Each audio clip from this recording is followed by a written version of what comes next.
Reformasi melawan mati suri.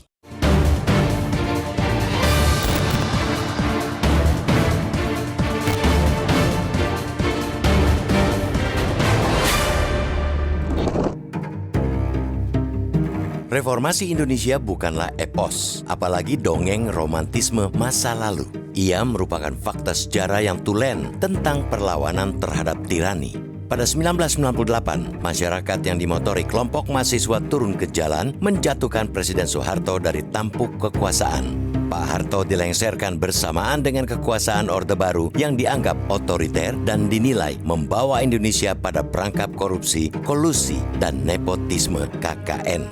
Demokrasi tidak diberi tempat, represi terjadi di berbagai lini. Kekuasaan dijaga dengan wajah angker dan militeristik.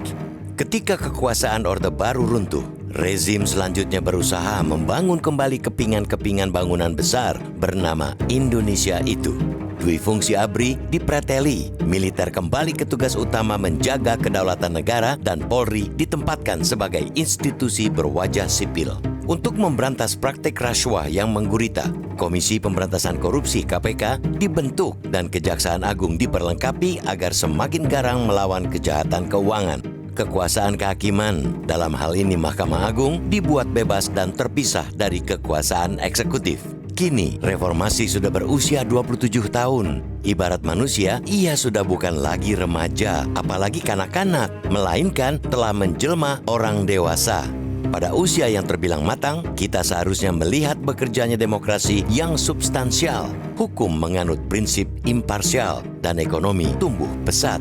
Kenyataannya, reformasi tidak kunjung tangguh. Hari-hari ini reformasi tampak mulai merapuh.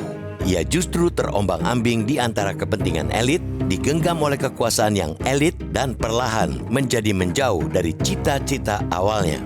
Harus jujur kita katakan bahwa peringatan 27 tahun reformasi ditandai dengan sejumlah kemunduran, terutama melemahnya supremasi sipil, redupnya upaya pemberantasan korupsi, dan kian menjangkitnya pragmatisme politik. Dari sisi indeks persepsi korupsi atau IPK 2024, Indonesia mengantongi skor 37 dari 100 dan berada di urutan 99 dari 180 negara. Ini bukanlah prestasi yang patut dibanggakan apalagi dirayakan, melainkan harus diratapi untuk kemudian dibenahi. Soal otonomi daerah dan pemilihan kepala daerah pilkada juga masih jauh dari kata menggembirakan. Bahkan yang terbaru, seluruh kontestan Pilkada Barito Utara 2024 sampai harus didiskualifikasi oleh Mahkamah Konstitusi karena terbukti melakukan politik uang. Pragmatisme politik pun dijalankan secara terang-terangan. Meski diwarnai pelemahan dari banyak sisi, proses demokratisasi yang menjadi amanat reformasi tidak boleh berhenti, apalagi mundur. Demokrasi harus terus dihela dan diperjuangkan. Kita wajib membangkitkan kembali semangat reformasi sebelum ia benar-benar terlupakan. Jangan sampai reformasi Indonesia menjadi punah, ibarat hewan purba yang hanya bisa dicari dan dibayangkan melalui buku-buku cerita. Jika tidak dijaga dan diperjuangkan secara aktif, reformasi akan mati, bahkan mungkin terlupakan jauh dari kenangan. Dalam spirit menghidupkan reformasi itulah kita peringati hari jadinya yang ke-27 tahun.